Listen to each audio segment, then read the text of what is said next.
Friends, I want to talk to you about a diagnostic procedure called an echocardiogram, which is also commonly known as ECG for short. This is a test that I personally make sure to have done at least once every year, just to be certain that I am not missing any possible changes in my heart's health or function. I believe it is important to stay proactive and keep track of these things, as early detection can make a big difference. Thankfully, and I am grateful for this, there have not been any changes detected so far, which is truly a relief.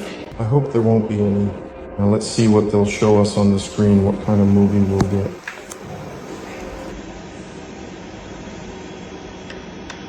Doctor, could you please tell us, in your opinion, what people who do sports in particular should pay attention to when it comes to their activities? Should you even go for such a checkup as a preventive measure and with Alina as well? And how often in a typical week?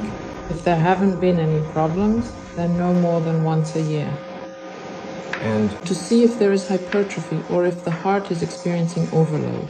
So the development of an athlete's... The human heart. Right? Yes.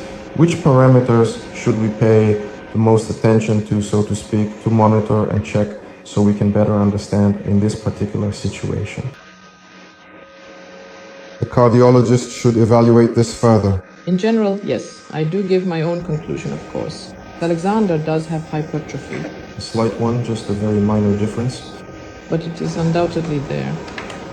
For athletes, in principle, this is generally not really considered a pathology if it is only moderate in degree.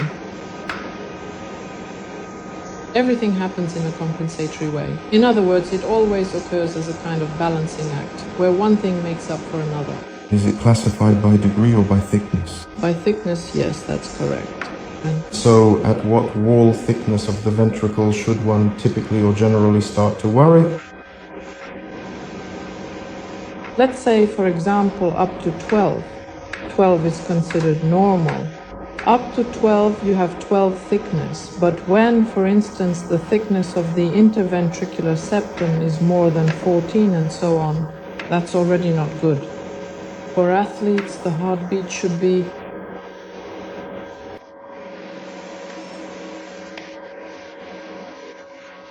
Now let's look at the aorta, which is the main artery that carries blood away from the heart to the rest of the body. There is often an undetected condition called anorrhea, which can sometimes go unnoticed because it may not show clear symptoms during routine medical examinations. I have no aorta, which is currently not expanded at this time. Under heavy loads, for example, during peak conditions.